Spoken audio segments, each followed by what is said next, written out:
everyone, I hope you're having a great day. Class is in session. I've noticed how pale I'm looking. I need to go out in the sun a little bit more. Well, when it gets warm out, I'll do so, but pretty funny. So I hope you all are having a great day. I wanted to show you some stuff that I was researching. Really great stuff. Especially this book too. I'm going to show you some natural remedies too. Just because, you know, the so-called allopathy model, most people think, oh, that's been around for so long. It has, you know, that they think that the chemical industry has been around longer than the herbal industry. Not true, not true. And I'll show you in the Bible too, because there's so many verses. Do I really have to show you? All you have to do is put Bible verses about herbs for the healing of the nations, and leaves too. Tells you everything you need to know. Herbs for healing. So when was that written? Way before the chemical industry, right? Because in the you know, especially these churches too, in a lot of these places, that really woke me up to so much deception, especially in these churches, because they don't tell you to not go down that yellow brick road of the allopathy system. If you look up allopathy versus, you know, homeopathy, holistic, two different. Allopathy deals with chemicals, surgery, and you name it, radiation. And I'm sure a host of all other new things, right, that we see out there. So they don't like you talking too much about it, you know, hypodermic needles, which was a fairly new invention too, if you look that up. I think the hypodermic needle was so-called invented or rediscovered, right? They probably got it from ancient knowledge, because, you know, the Chinese use acupuncture. I find that weird too. But the way that they use it today, in the 1900s, that's when it was invented. Okay, as they say. So, and I even pulled up the book of Ezekiel, chapter 47, verse 12, which reads, "And by the river, upon the bank thereof, on this side, and on that side, shall grow all trees for meat, whose leaf shall not fade, neither shall the fruit thereof be consumed. It shall bring forth new fruit according to his months, because their waters they issued out of the sanctuary, and the fruit thereof shall be for meat, and the leaf thereof for medicine." So I'm going to close myself out so you can see better. Okay, get my big old head out of the way for you so I can just show you, because this is really important for people just to see all about the herbs, you know, because they'll tell you, oh, still do what the medical system tells you to do, but just pray on it and the poisons won't take kind of mentality. I mean, in the real world, does that really apply? And where is their so-called faith? They want to act like they're the proprietors of faith. Faith, faith. It's all about the faith, right? Is it though?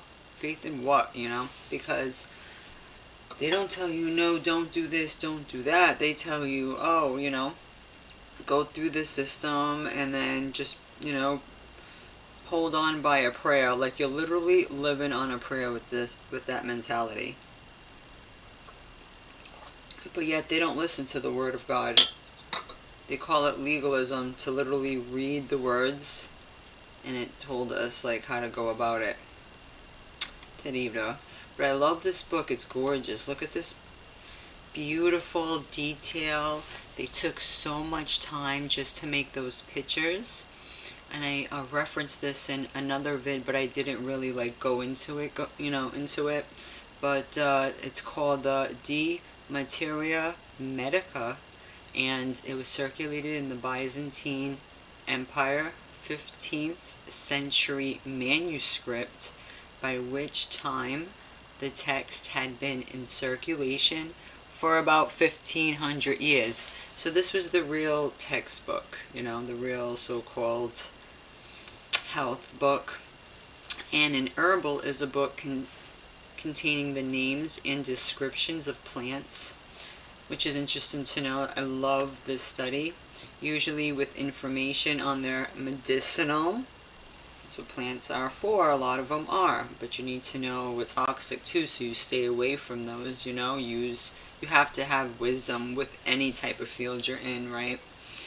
So medicinal, tonic, culinary, toxic, hallucinatory, aromatic, or magical powers, and the legends associated with them. Of course, we don't deal with white witchcraft or anything like that. There is another term, I forget what it's called now. Ego. I'll have to look it up. Can't find it. No. Let me see if it knows what I'm trying to say. Because it's like when you use herbs for spiritual ethnogen. I think it's an ethnogen. I'm not spelling it right.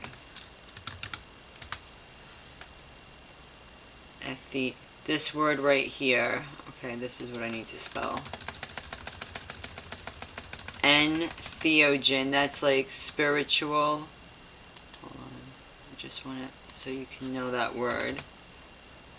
So it's E-N-T-E,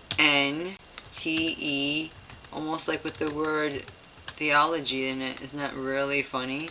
Isn't that really, really freaking funny? So entheogen, because I'm like, why can't I think of this word? In ritual, especially cannabis, and in sacred connotations. So, because a lot of people think, oh, magical, sometimes that can be taken out of context, okay? Because, especially with cannabis, you can even go into it. History, the different ones that's been used, hemp seeds come up already. Look at that, right here, Scythians. This is the so-called, my ancestors. Ozkuzai. So, yeah, the so-called ancestors of the white people, guys. Yeah, they've been doing all this stuff. Even the Hindu, which is also part of our culture, Indo-European. We want to stay away from the poppy, but they're using the poppy, as you know, in the so-called medical field, right? So, entheogens, rituals or for spiritual development. So Hinduism, Buddhism, they did it. Judaism, of course, they call it hashish, but cannabis in the holy anointing oil. And what's really, really funky about these Christian churches, they're really big on pushing anointing oil. It's like, and they totally will say that this is the devil's lettuce, because I was the pothead of the family, and I was trying, if you really don't know, look up the article, was cannabis mistranslated in the Bible, and you're going to find that it was, and that's what they were using for their ceremonies. Because Sula B'nai, oh, it even says here, cannabism, that's what you call cannabis. It was mentioned 5 times in the Hebrew Bible, and used in the holy anointing oil of the book of Exodus was cannabis. Boom. So when they try to be like, ooh, like you're doing something wrong, the Indians, the true Aboriginal, always had an affiliation, right? And even the rest of us, right? Because it's part of this land that grows wild in each state, I heard. So if if you don't like it, maybe something's wrong. Something's wrong there. You notice this chemical system, it's all about chemicals, and then you try to give them plants and they act like they're going to die. It's crazy. Psychological, I'm sure. But these were books, of course they suppress them now, but this was, what the actual, herbalist and, holistic practitioners, this is the books that they would read from and stuff. So you need to look up the different plants and the parts, and you'd be surprised how many wonderful things you can do. It's not just for culinary purposes, So, right here it says an herbal may also classify the plants it describes, may give recipes for herbal extracts, tinctures, or potions. So, it can go either way, but I guess a potion's almost like, well, yeah, something with a magical, a love potion. So we don't want nothing to do with that. Again, this is a fine line. You see how, the witches, they'll use different things, right? Like belladonna, etc. There are other herbs too, but you know what I mean? Dog bane, things like that. That's not medicinal. So it's good to have, a somewhat of an identification, a little bit of knowledge with that to help you protect yourself. So herbals were all, right here, mineral, animal medicaments in addition to those obtained. Okay. Herbals were often illustrated to assist plant identification. Herbals were among the first literature produced in ancient Egypt, China, India, and Europe, as the medical wisdom of the day, acclimated by herbalists, apothecaries, and physicians. Herbals were also among the first books to be printed in both China and Europe. In Western Europe, look at that, herbals flourished for 2 centuries following the introduction of movable type in 1470 to 1670.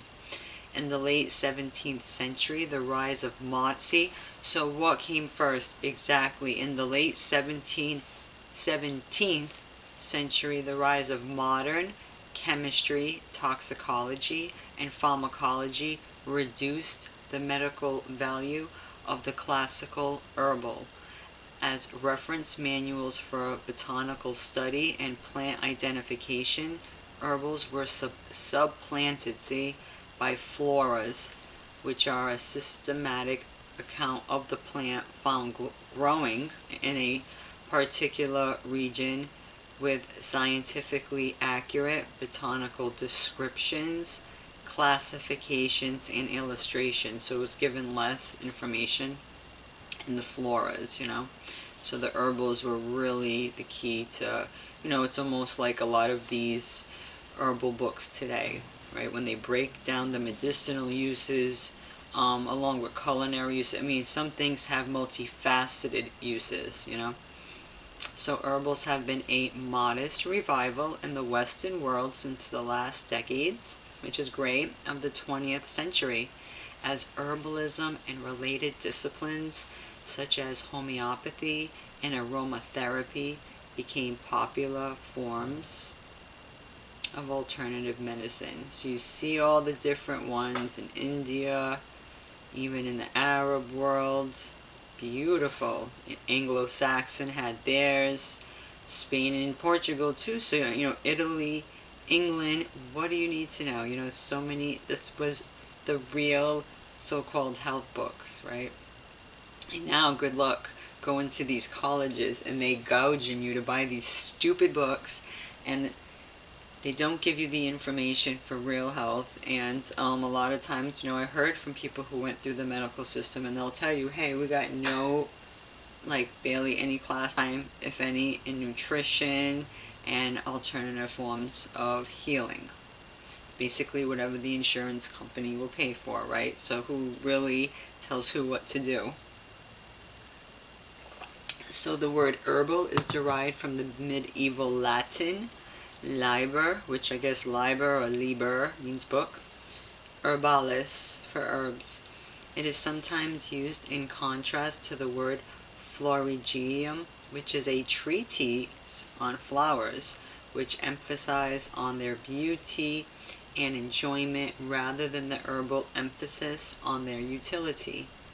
Much of the information found in printed herbals arose out of traditional medicine and herbal knowledge that predated the invention of writing. Before the advent of printing, herbals were produced as manuscripts, which could be kept as scrolls or loose sheets or bound into codices. Early handwritten herbals were often illustrated with paintings and drawings.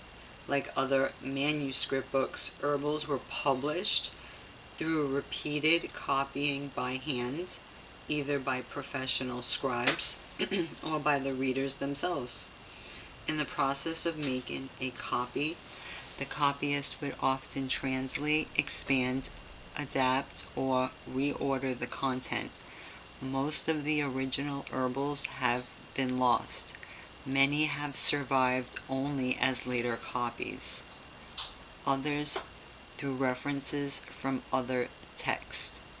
As printing became available, it was promptly used to publish herbals, the first printed matter being known as this is very interesting, Incanabula, which is a book or pamphlet or broadside that was printed in the earliest stages of printing in Europe. So Incanabula. So the first one was printed on woodcut, isn't that wild? Which is considered, what is that called? The xylograph. The Pou de Nature of Conrad. So there's another one, the German version of Megenberg, appeared in 1475. Metal engraved plates were first used in about 1580.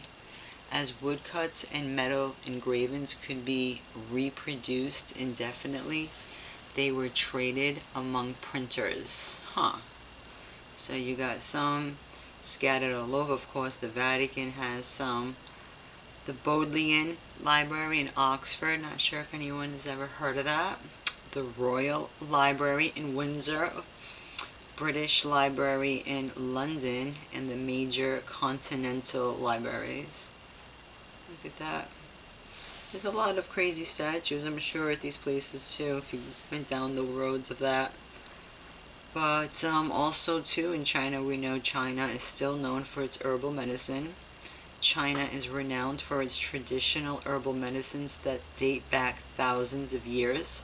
Legend has it that mystical Emperor Shennong, the founder of Chinese herbal medicine, that's interesting. I guess he was known in folklore, in Chinese folklore, as the divine farmer or husbandman. Shennong, the founder of Chinese herbal medicine, composed the Shennong Bencao Jing, or Great Herbal, in about 12 or 2700 BC, as the forerunner of all later Chinese herbals. It survives as a copy made 500 CE and describes about 365 herbs. Pretty cool. High quality herbals and monographs on particular plants were produced in the period to 1250 CE. So you got all these sources, guys, just showing in India. How many do you need? Traditional medicine in India. The Aztecs had one. There was one published.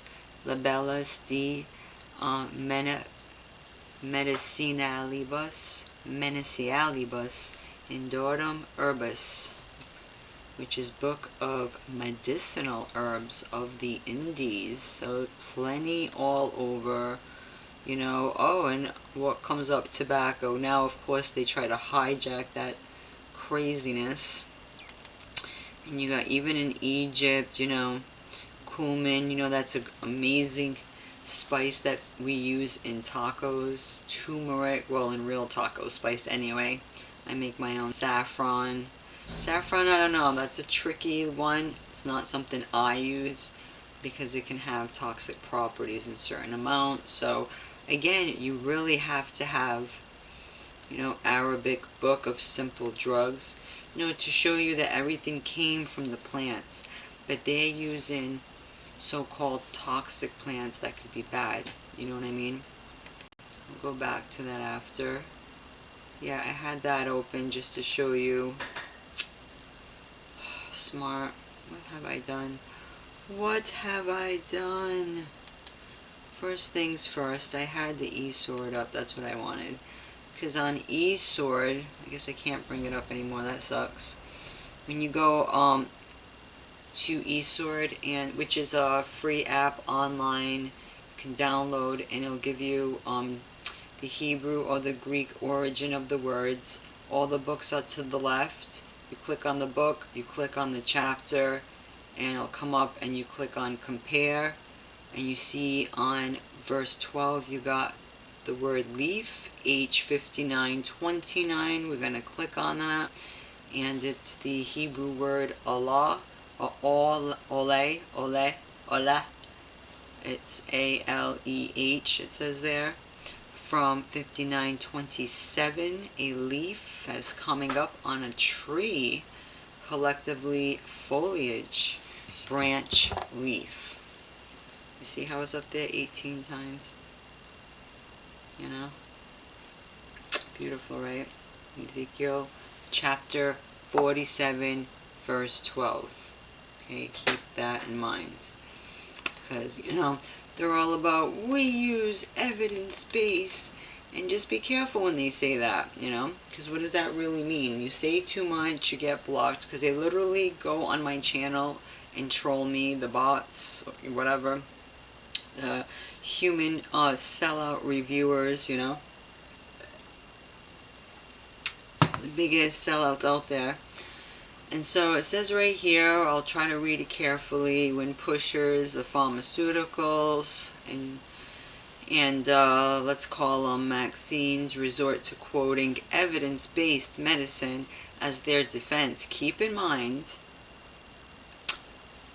that most of their so-called evidence has been entirely, you can see what that says there, this is all public data, so fabricated. So when they claim their branch of toxic chemical medicine has been, because people really hijack that word science, guys. I mean, I guess we just got to use the word knowledge, because they think, it's almost like they copyright certain words. When it's based on real knowledge, what they really mean is that it's based on fraudulent knowledge, but they've all secretly agreed. Yeah, it's by, consent, right? To, their illusion that they want to put on us. And just because a lot of people, right, are falling for it, don't mean anything. Just because a lot of people believe the illusion, don't change the facts. It's all about the facts, right? Well, I'll give you some facts. Iatrogenic is a term that should be in your working vocabulary. And just so you know what the fourth leading cause of death is, it says right there, pharma, big pharma, there you go, drugs. Drugs. We don't see herbs up there, do we? Okay? So this has become the most, one of the most devastating things to happen to our generation. And unless people are talking about that, and this can happen because, a lot of people just talk about, the, the so-called street drugs, but what about,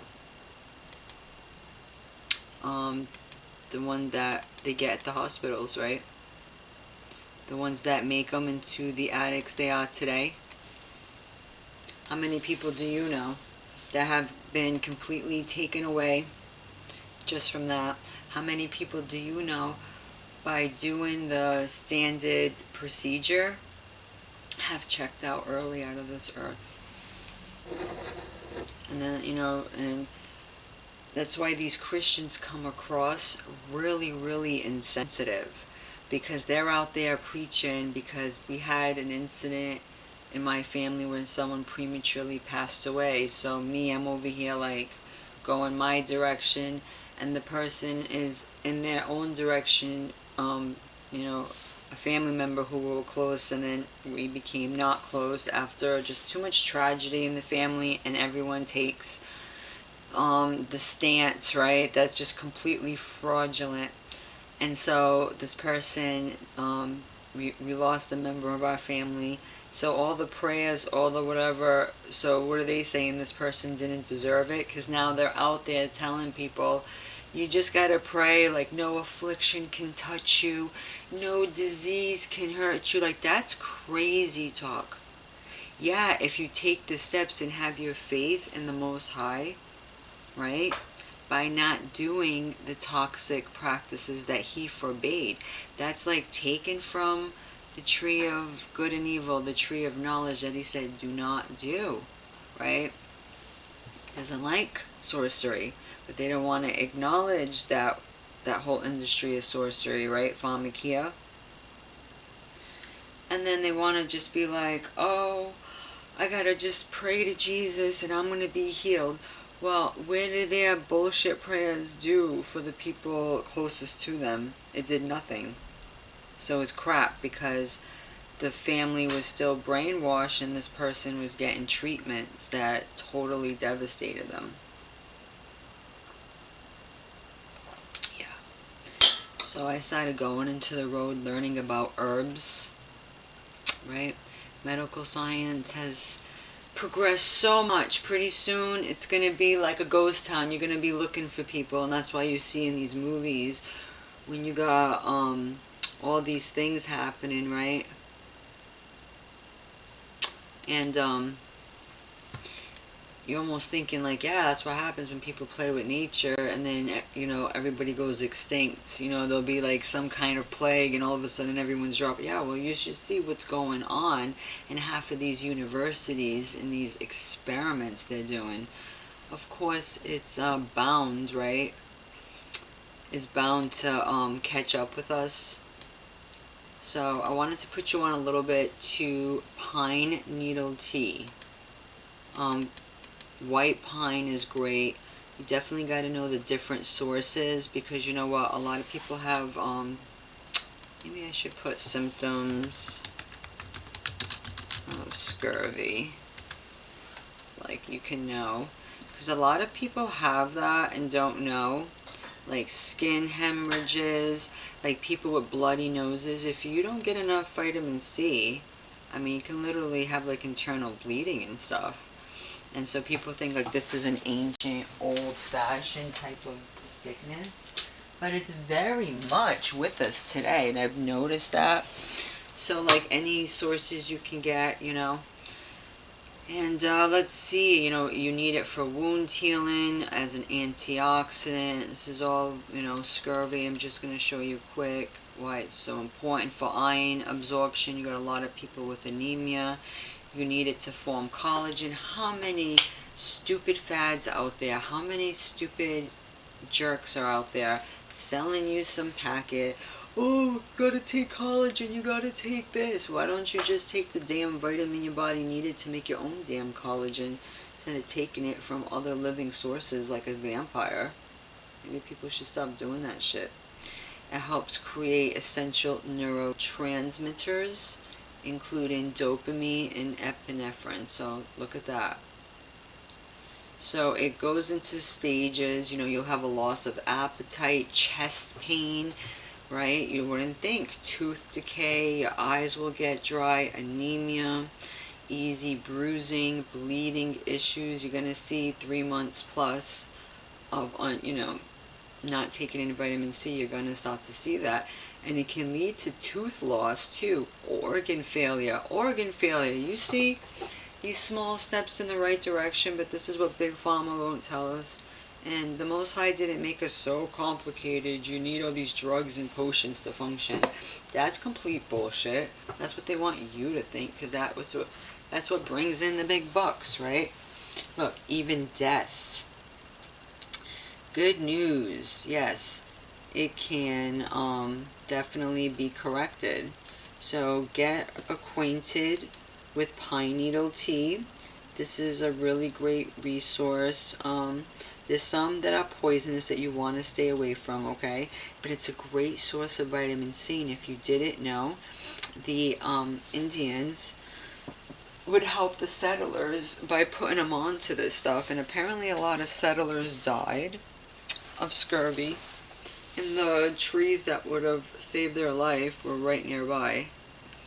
So it's a powerful vitamin, and of course you got a lot of supplements, so I try to put people on to any type of natural sources you can get, right?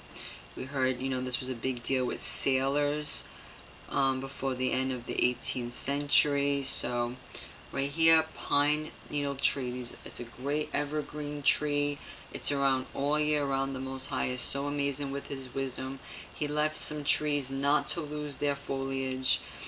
That they only turn over, I think, every 2 to 3 years. So you'll always have a source. It's not like, oh, in the winter you have nothing, right? So the poisonous ones, I guess, are the lodgepole pine, Monterey pine, ponderosa pine, Norfolk pine, which is also known as Australian pine, loblolly pine, common juniper, although not a pine, and I guess the yew tree, Y-E-W, right here. And there's a lot of nature paths pushing that as a remedy. So as I looked up and vetted my own herbs, I realized it was known in some circles as toxic, so I wouldn't recommend that. That's why you got to vet everything. Okay? And so they are really great. You want white pine in your area or eastern hemlock. And hemlock is an evergreen tree from the pine family and should not be confused, though, with the poison hemlock, which is a plant, okay? It says when collecting needles for tea, the younger the better. You can tell the younger needles that are lighter, green towards the ends. After removing the brown sheath ends, they are now ready to prepare for tea. Some people find that pine needle tea can be bitter, and you can always just use a sweetener. I use maple syrup, guys, which is really great. And so white pine is the best if you can find it. White pine has 5 needles in each bunch. They're called fascicles or fascicles. Collecting the needles for tea is easy, and you don't have to damage the tree limbs to do it. Simply place your hand loosely around a small section of limb and slide it down the limb, gently stripping a handful of needles off the limb. So the guy shows you how to do it. It's really cool, see? And I've done it myself. It really tastes good. You can do a lot of things with it, and it makes the house smell amazing when that's how it looks too. The 5 needles of a white pine. The eastern hemlock is really good too. They have needles, though, that are flat and attached individually to the plant. What sets them apart from a yew tree, which is highly toxic, is that they have 2 very distinct creamy white bands running the length of the underside of the needle. Also, their needles are rarely more than 1/2 inch long. They are attached to the stem by a tiny petiole. You can use the same technique as used with white pine to obtain the needles. So this is eastern hemlock he shows you here, just a little different. Isn't it so cute? But you can use these too. You wouldn't think you can use these because they look so much different than the other one. So right here, this is the obverse, the front, eastern hemlock species. So I'm sure in the west you have your types too. I'm just showing a little bit here, and anybody on the east side. They say even central, like a lot of these species do go pretty far west, so check that out. And at the end, you see how you see these white little bands here on the underside? And this is the eastern hemlock variety. So to prepare it, guys, you see how he's chopping it like that? I've done it too. Really cool. You just want to simply chop them in small pieces. As the smaller pieces, the more vitamin C you will obtain. Some people mash it after chopping, so they, anytime you can macerate it, you can break down the fibers, you'll get more extraction, right? More extraction. So a lot of people have their way of doing it, guys. You do what you feel you like to do, but see how he's chopping it in little pieces? So cool. And so it'll infuse in the water. You see that? Really cool setup he has here. It's really great. You see how you do that with the stick? Pretty nice. So I love watching, any type of survival shows as well. This is a great website, survivalresources.com, if you want to check them out. Steeping versus boiling. If you're going to steep the needles in hot water, you simply place a small amount, somewhere between a teaspoon and a tablespoon, into your cup. Pour hot water over it and let it set or steep for about 10 minutes. This is called a decoction, whereby the result is a concentration of the essence of the plant used. In this case, the pine needles, and the essence being the vitamin C and A within them. So it's a high, there you go, you got vitamin A too. See, the Most High's medicine just keeps giving and giving. So cool. And this is very, very therapeutic when you're not feeling well.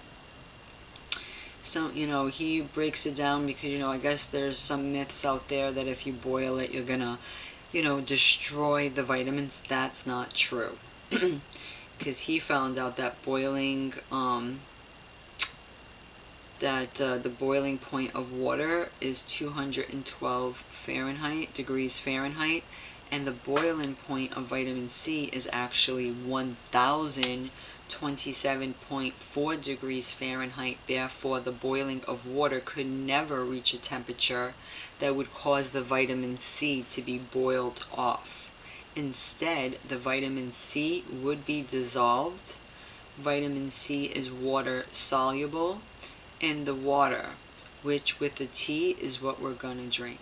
Look at that setup, really cool. It says here that when you cook vegetables in boiling water, you will leach a lot of the vitamins out of the vegetables into the cooking water. And I guess he sees, this writer says that they steam, him and his wife steams their vegetables as opposed to boiling. That's interesting. But in the case of pine needle tea, you're not going to eat the needles, you're going to drink the water. So the water will be full of vitamin C. Somebody who can be really, really sick and this is an antitoxin. This can also be known too for people who are detoxing from prescription medication. Oh yes, this is very good, and could be in a place of an EpiPen. I'm just going to disclose this is for entertainment purposes only. Okay? Use your discernment. But, I'm keeping it real. You can look that up. Because I've heard people who, even if you're unconscious, right? You can just squirt it into the back of their throat enough times, maybe they'll wake up. But vitamin C, yeah, they say it's so powerful. Just look up Andrew Saul. He did a lot of research behind vitamin C. That's why they don't want you to know about this stuff, guys. This is really, really, really, exclusive. But you got the eastern hemlock, okay, and that's the white pine. Really great stuff, If you need something, I guess in Ohio it even says white pine, Pinus strobus, an evergreen conifer. So just look up different kinds in your area. You're going to be surprised. It was originally, so it's distributed, guys, in eastern North America, including all of Ohio. It was originally confined to Appalachia, New England, and southern Canada at the time of European settlement, and occurred primarily in northeastern Ohio. But I guess it's been transplanted today. You got these white pines being cut down as Christmas trees. Isn't that just disgusting? That really irks the shit out of me, guys. Because they're being sacrificed for these false gods, right? I mean, I think it's pretty, it makes you think about it, because at first people think, I can't make tea with that. That's a Christmas tree. First of all, that was a medicinal evergreen tree that the Most High Creator put for us, right? And then you got people with the heathen state of mind, right? Coming on, talking that mess. And in these churches too, when you try to put them onto herbs and whatnot, they're like, oh, you can't do that, like, and then when they do say, yeah, they act like they know everything already. Like, I knew that already. Like, yeah, right, you did, Anyway, because they're still going to their so-called medical priests, right? They still go to, they say, oh, they go to them first, and then this is like supplemental. No, this is supposed to be your main thing, So look up in the book of Ezekiel, chapter 47, verse 12. It says leaves right there for medicine, It's all you need. It's all you need. And Allah, that's how you say it. Hebrew 59:29. So I'm going to keep this shorter, guys, because I got to go. I wanted just to put you on to some of that white pine. Beautiful. Just so you could, have a little bit of knowledge how to, heal. Most of your ailments are just nutritional deficiencies, right? But you can't talk too much about that up in here. You can't talk too much about that up in here, especially you already know. You already know, and I already put them on blast. I'm already working on my bill that I'm sending to YouTube, because I'm going to tell them, isn't this true, blah, blah, blah, that, and that just, they should have civil charges, or make a bill saying, hey, you're suppressing me. You know what I mean? Because they keep shutting down people's channels for speaking on this, but why are we just letting them run us over and getting away with it when we should be actually just putting this stuff together? So I'm sick of bitching. I'm sick of talking about it. That's what I've been working on these past few days, and that's what I'm going to go back doing. Got plenty of stuff on deck, guys. So I hope that I inspire you to go at these creeps. And just to tell people to allopathy, because the scientific method is completely out the window. It's completely, now it's all based on government grants and who you know, and how much media exposure you have, and how many fake degrees you can put up and be like, hey, I'm Dr. So-and-so. Could be a freaking actor for all you know. Okay, so I mean, it's completely gone. I mean, if people can't see, the deaths that's happening when you do follow standard protocols, they're already checked out, guys. They're already gone. In a lot of these churches, they won't go there. They refuse to go there. And when they do, it's just very generic. It's just, because they're all about faith. They're all about, like, yeah, do the crazy thing and then, pray on it, kind of thing. Like in how in some of these churches, too, how they say, don't worry about following the dietary law. You can just pray over anything. I mean, damn, cannibals are going to be justifying their actions by doing that pretty soon. I mean, you wouldn't swallow a gallon of bleach and then think praying is gonna whatever, right? No, you're actually gonna call someone to try to detox you, are you not? So that's the same mentality they're using in this so-called reality. That they're like, do what you're told, because a lot of these institutions, are they not religious temples? Do they not have a room? Because I remember years ago going to one to visit family, that they always have a room that they pray and do whatever, so they, there is something there, right? And they always have a priest on deck to come and say your last rites and your last this. It's crazy, right? They always will bring somebody in, so they obviously have all their connections, and a lot of them have the names of like saint this, saint that, and they're obvious, and a lot of people are so effed up that they trust these temples of doom because they have so-called religious affiliations, thinking that, oh, it's part of a church, so, You know, they're going to do things biblical, you know, what the Bible says biblically. Is that true, though?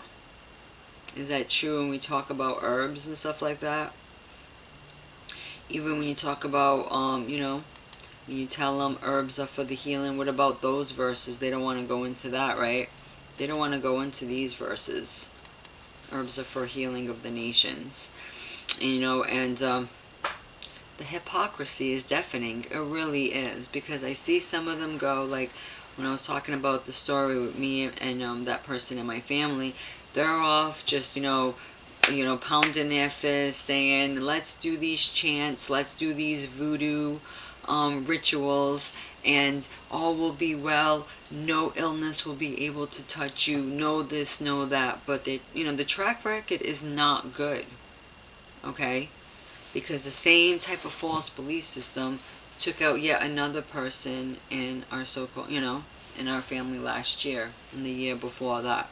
So it's like, what? We're just waiting for the other shoe to drop? No, the Most High will give you the real knowledge, right? He'll put you on to the real knowledge of what he was trying to say in the Bible if we would just read it right. Because it was, you know, when you translate it to all these languages, right? Go back to the Hebrew translation. Look up how things were mistranslated in the Bible, and you're going to find, you know, wow.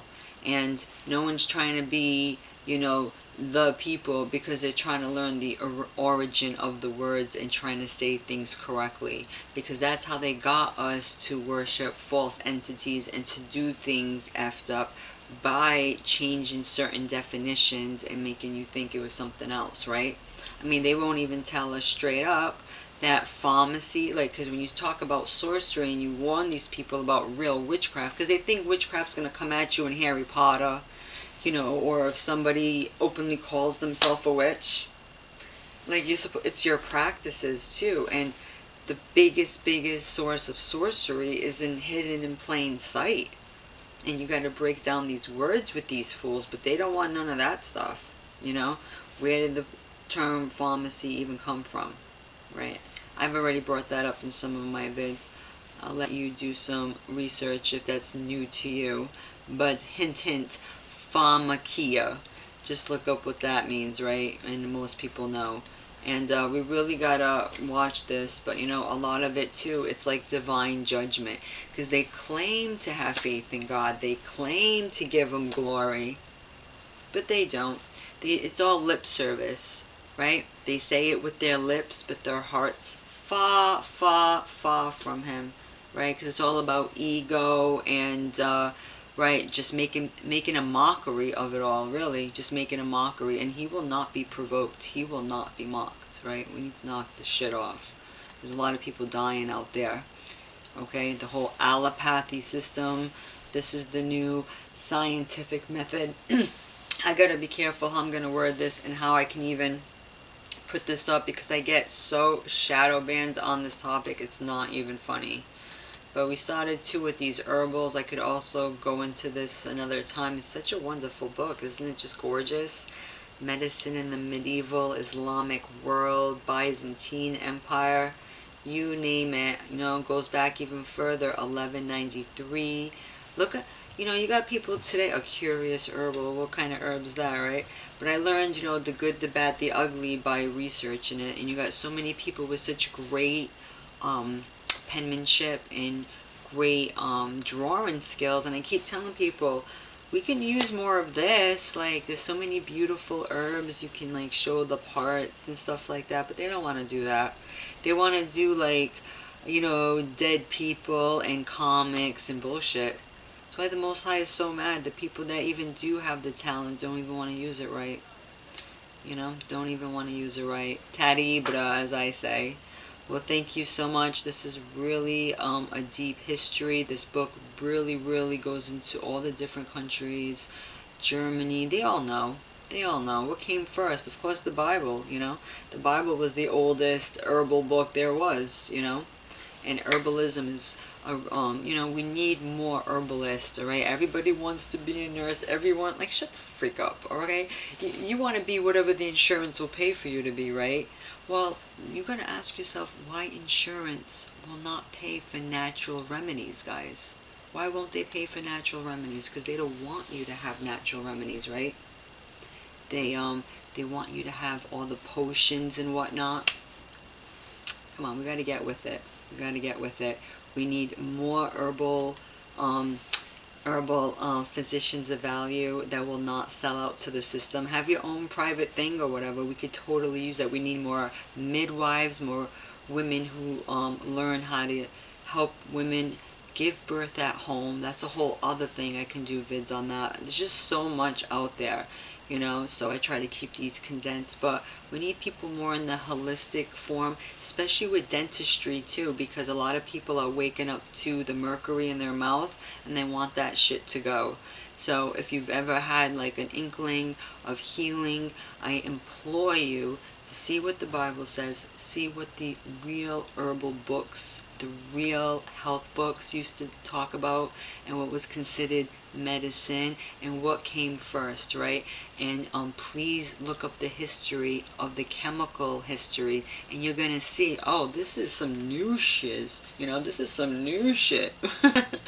Like, and you're gonna see there's a lot of incentive that goes with it, and they all have their hands in the cookie jar, right? Even the most pious ones, I don't care what they label themselves, right?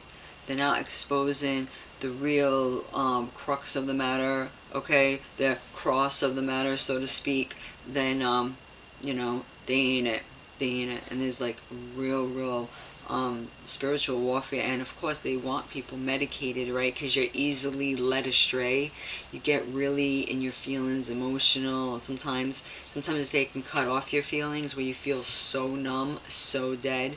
And they say that the demonic realm, like people who are like really into that black magic shit, that, you know, they even admit that they gain a foothold into your life when you take these substances. So maybe like a lot of these churches want you to be under the influence, right? So they can put you under the influence of their false gods and everything else, because you're already open, right? Because you're, you know, there's a lot that goes with it though, and I'm sure it has a lot to do with it though. I'm sure it's one big trick bag.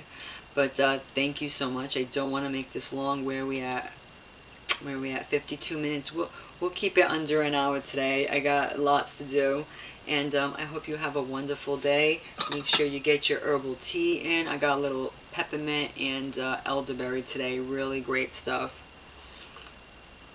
And try some pine needle tea if you haven't, guys. Really take your children out. You're gonna find that it's so fun. Just go and being a kid again, or a child again. We don't want to use the word kid. That means baby goat. No bueno. You will feel like young again. Going out there foraging is so amazing, and then you'll appreciate, wow, the Most High did create this ecosystem, and he put so many amazing things here. And just look at it like you need to take from the tree of life, guys, not from the tree of knowledge. And when you deal with the allopathy world, when you go down the road of chemicals, pills, potions, radiation, you name it, you are taken from the tree of knowledge. And didn't he say in the good book that you will surely die if you do that? It hasn't changed. The snake is still deceiving people today, and that's why you got the snake in the medical system in their symbology. Okay, so don't forget that. Have a wonderful day.